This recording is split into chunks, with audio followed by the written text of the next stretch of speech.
1. Special workers. Apprentice is a worker who is covered by a written apprenticeship agreement with an individual employer or any of the entities recognized under the law. Article 58B of the Labor Code of the Philippines or PD 442. Apprentice. Sila yung workers na willing mag-practical training at magtatagal ng 3 buwan ang pagtitraining. Example, yung pagkukonduktor ng bus. Bago sila maging regular sa pagkukonduktor, kailangan mo na lang mag-training ng mga 3 buwan para maging regular sila. Learners are person hired as trainee in semi-skilled and other industrial occupation which are non-apprentice able and may be learned through on-the-job trainings in a relatively short period of time that shall not exceed 3 months. Article 73, Labor Code of the Philippines. Learners. Sila yung mga hinahired as trainee sa isang klase ng trabaho upang mas matutunan nila ang kanilang trabaho. Ngunit hindi ito nagtatagal. Halimbawa, sa Jollibee, once na na-hired ka na doon, ipupunta ka na kung saang lugar or departamento ka nila ilalagay. Then, tuturuan ka na ng mga kalakaran doon. Once na matutunan mo na, yun, okay na, hired ka na regular ka na doon. Handicap workers are those whose earnings capacity is impaired either by age, physical, or mental deficiency or injury.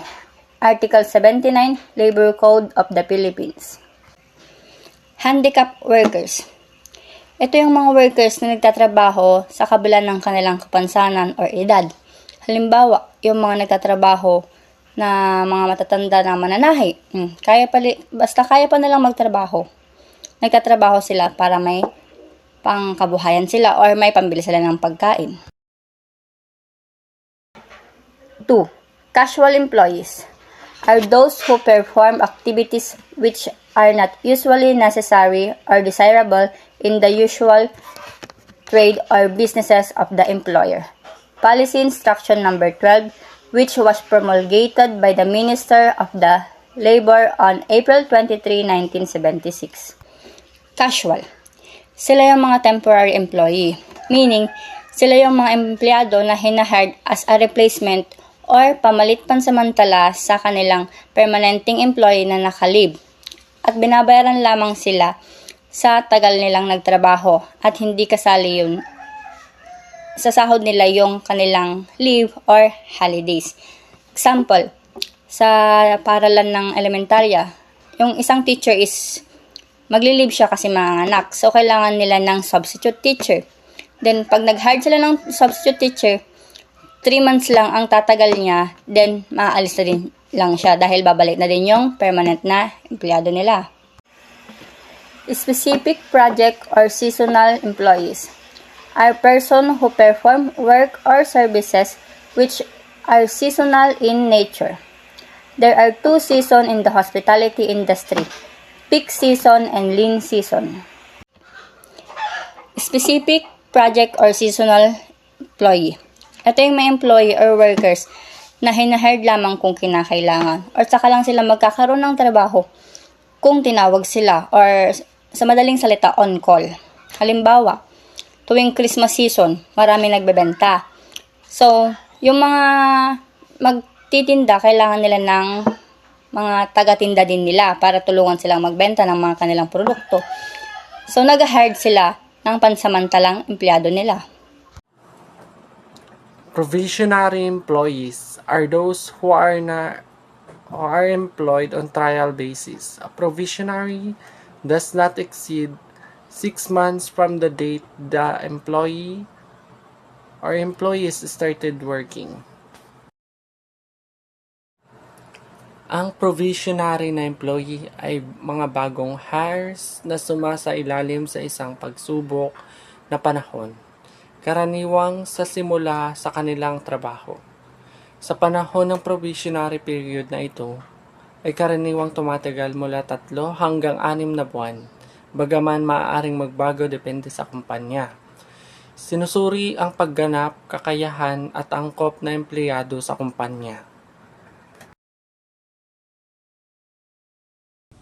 Regular employees are the person who perform activities which usually necessary or desirable in the usual business trade of the employer. Regular employees are those who do work that is necessary or essential to the usual business of the employer. Sila yung mga empleyado na may permanenteng posisyon dahil ang trabaho nila ay palaging kailangan ng kumpanya. Managerial employees are those who meet the following condition. The primary duty consists of the management of the establishment in which they are employed or of a department or subdivision. Customarily and regularly direct the work of 2 or more employees therein. The authority to hire or fire other employees of the lower rank. Their suggestion and recommendation to hiring and firing, the promotion or the other change of the status of the other employees are given particularly weight. Section 2B, Rule 1, Book 3, Rules implementing the Labor Code. Managerial employees are those whose main job is managing the company or the department. Sila yung mga nagdadirect ng trabaho ng at least 2 employees, may authority na mag-hire o mag-fire ng mga empleyado, at mga suggestion nila sa hiring, promotion, or changes in status ng ibang empleyado.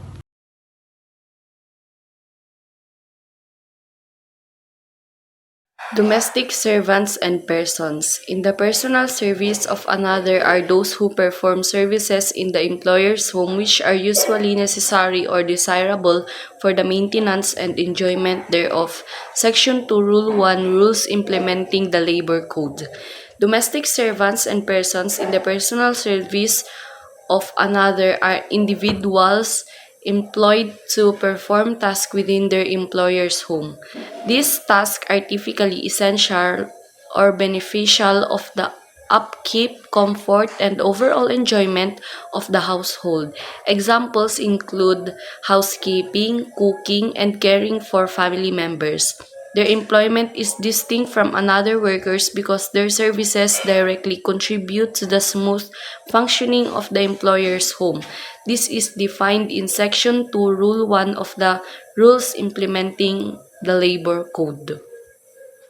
Field personnel refers to non-agricultural employees who regularly perform their duties away from principal place of business or branch office of the employer and whose actual hours of work in field cannot be determined with reasonable certainty. Section 27, Rule 2, Book 3, Rules implementing the Labor Code. So, field personnel are non-agricultural employees who routinely perform their tasks away from the employer's main or branch office. Since their duties are carried out in various locations, their actual working hours in the field cannot be measured with precision. As a result, they are often exempt from standard working hour regulations such as overtime because their hours can't be tracked consistently. This definition is specified in Section 27, Rule 2, Book 3 of the Rules implementing the Labor Code.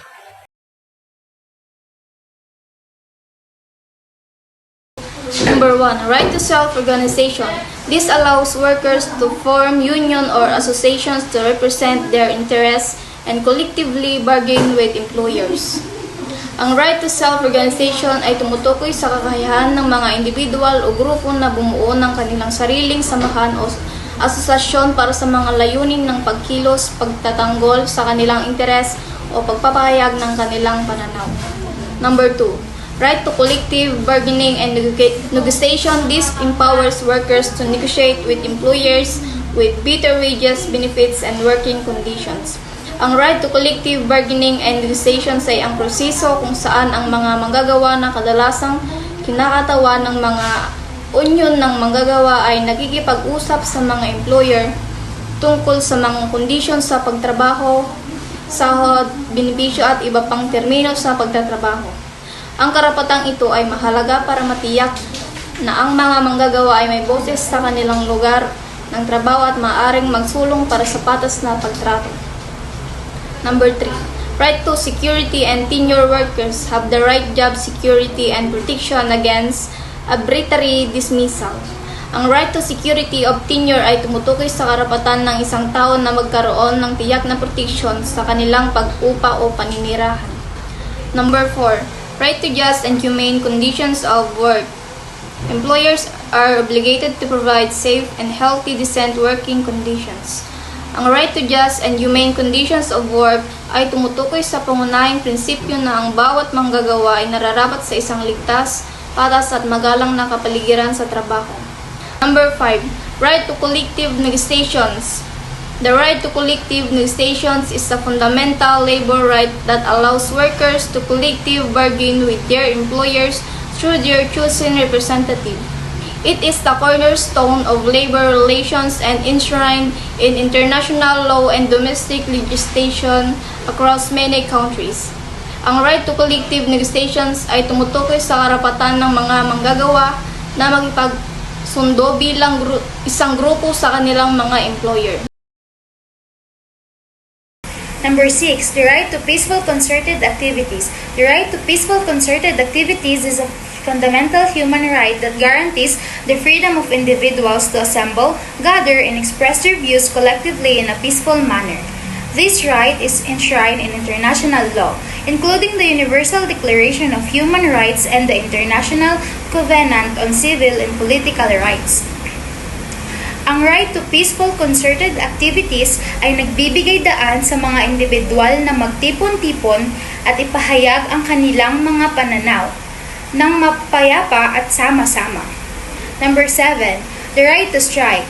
The right to strike is ability of workers to collectively refuse to work in order to achieve certain goals such as higher wages, improved working conditions, or better benefits. It is a fundamental labor right recognized in many countries around the world. Ang right to strike ay ang kakayahan ng mga manggagawa na magkasamang tumanggi sa pagtatrabaho upang makamit ang ilang mga layunin tulad ng mas mataas na sahod, mas mahusay na kondisyon sa pagtatrabaho o mas magandang benepisyo. Ito ay isang pangunahing karapatang pangmanggagawa na kinikilala sa maraming bansa at sa buong mundo. Number 8. A right to living wage. A right living wage is a socially acceptable level of income that provides adequate coverage for basic necessities such as food, shelter, child services, and healthcare. The living wage standards allow for no more than 30% of income to be spent on rent or mortgage and is sufficiently higher than the poverty level. Sa pangkalahatan, ang isang buhay ng sahod ay ang pinakamababa ang kita na kinakailangan para sa isang manggagawa at kanilang pamilya upang matugunan ang mga pangunahing pangangailangan, kabilang ang ilang discretionary na kita. Sa maraming kaso, ang isang buhay na sahod ay itinuturing na mas mataas kesa minimum na sahod na itinakda ng mga pambansang batas. Number 9. The right to participate in policy and decision making. The right to participate in policy and decision making process is a fundamental human right that guarantees individuals the opportunity to contribute the development and implementation of policies and decisions that affect their life. This right is essential for promoting democratic governance, ensuring accountability, and fostering social justice. Ang right to participate in policy and decision-making process ay nagbibigay daan sa mga individual na mag-ambag sa pagbuo at pagpapatupad ng mga patakaran at desisyon na nakakaapekto sa kanilang buhay. Number 10. The right to a just share in the fruit of production is a fundamental human right that guarantees workers the right to a fair and equitable share of the wealth they create through their labor. This right is essential for promoting social justice, reducing inequality, and ensuring that all workers have a decent standard of living. Ang right to just share in the fruits of production ay nagbibigay garantiya sa mga manggagawa ng karapatang ng isang patas at makatarungang bahagi ng yaman na kanilang nilikha sa pamamagitan ng kanilang paggawa.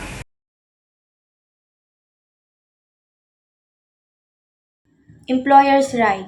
First, reasonable return on investment. Ito ay nangangahulugang nakukuha mo pabalik ang iyong puhunan at may dagdag na kita pa. Ibig sabihin, hindi ka lugi at sulit ang iyong pamumuhunan. Example, ang negosyo ay nagbigay ng makatwirang balik puhunan sa loob ng 5 taon. Ibig sabihin, ang kita ng negosyo sa loob ng 5 taon ay katumbas o mas mataas pa sa halaga ng puhunan na nilagay dito. Second, expansion and growth. Ito ay tumutukoy sa karapatan ng mga employer na palawakin ang kanilang negosyo at palakihin ang kanilang operasyon.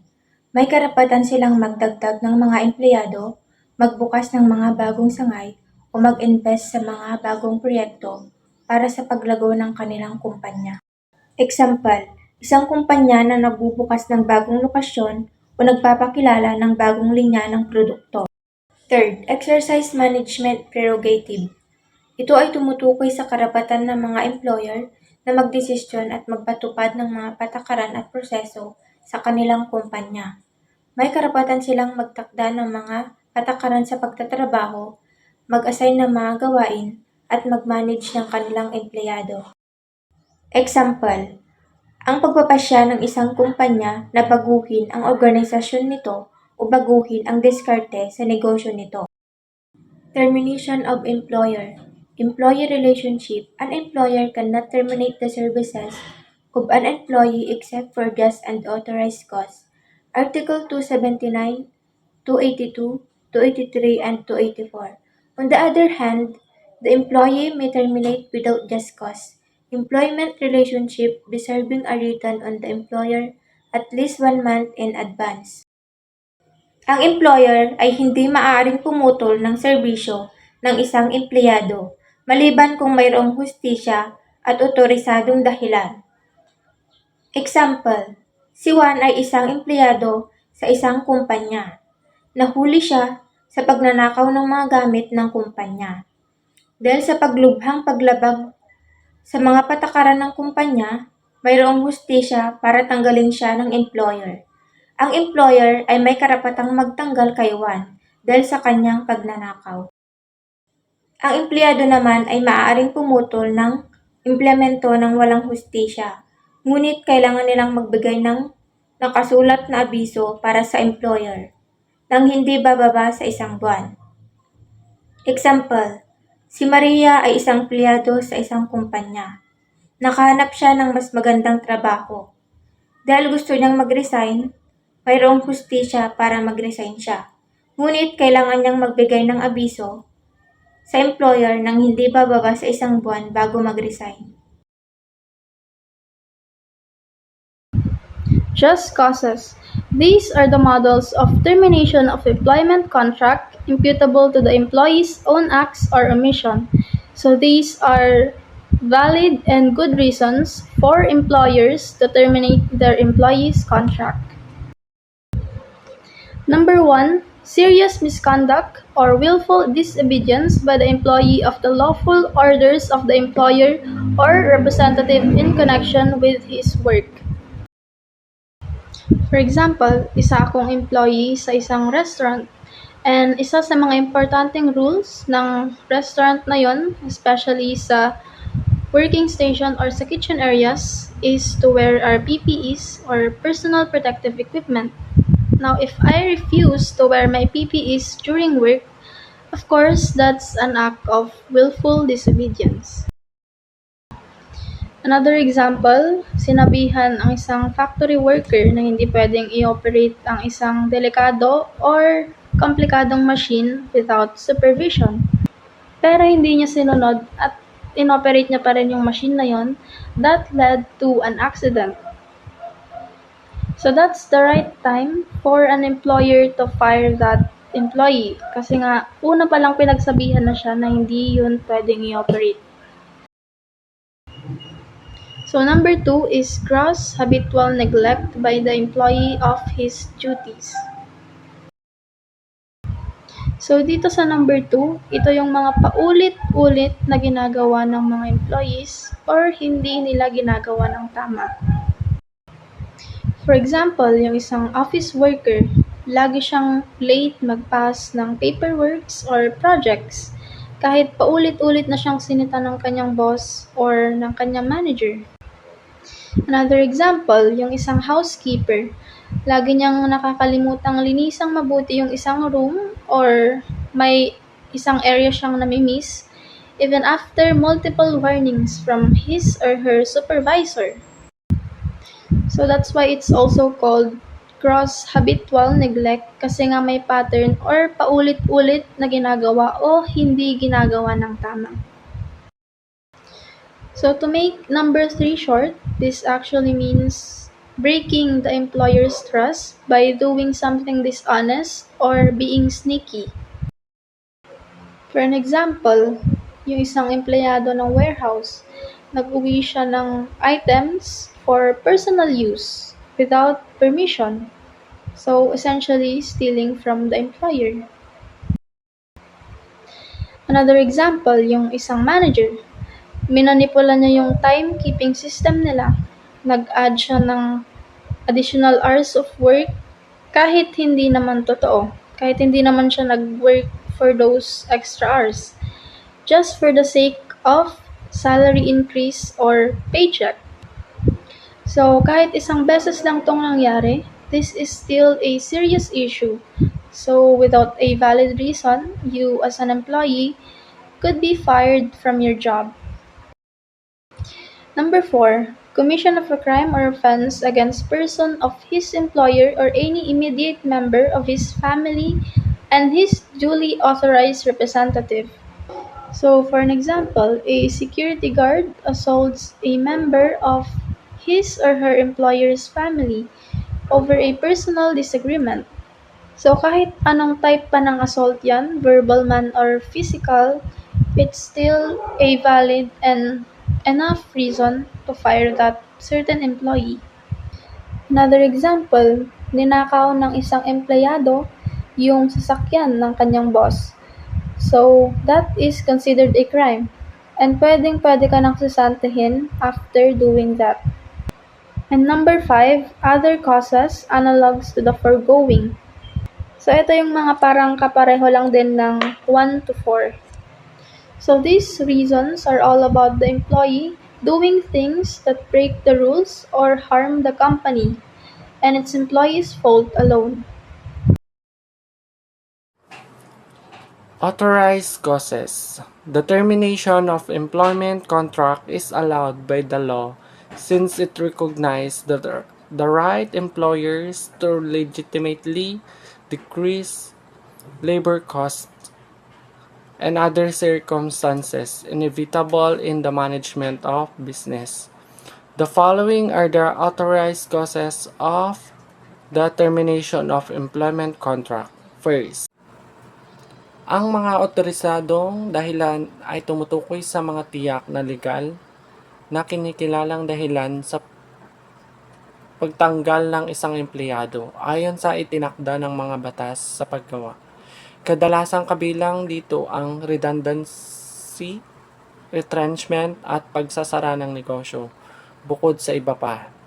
Ang mga ganitong dahilan ay nagbibigay daan sa mga employer na tanggalin ang mga empleyado habang tinitiyak ang pagsunod sa mga legal na kailangan at pinoprotektahan ang mga karapatan ng mga empleyado.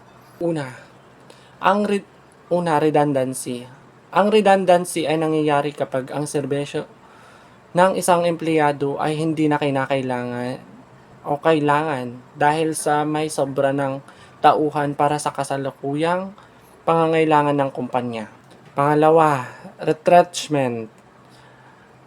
Ito ay tumutukoy sa pagbabawas ng mga empleyado o paggastos upang maiwasan ang pagkalugi ng negosyo at pangasiwaan ang mga suliraning pang-ekonomiya na kadalasang kinapapalooban ng malawakang pagtanggal ng mga tauhan upang makatipid sa kapital. Pangatlo,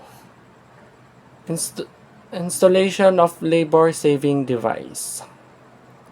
Ang pag-install ng isang labor-saving na aparato ay nangangahulugan ng pagpapakilala sa bagong teknolohiya o kagamitan sa pagbababa sa pangangailangan para sa manual na paggawa na nagiging mas epesyente ang mga proseso ng trabaho. Pang-apat, closure o cessation of operation. Ito ay tumutukoy or nangyayari kapag ang isang negosyo ay nag-shutdown dahil sa pagkalugi na nagiging sanhi upang hindi ito makapagpatuloy sa mga aktibidad nito.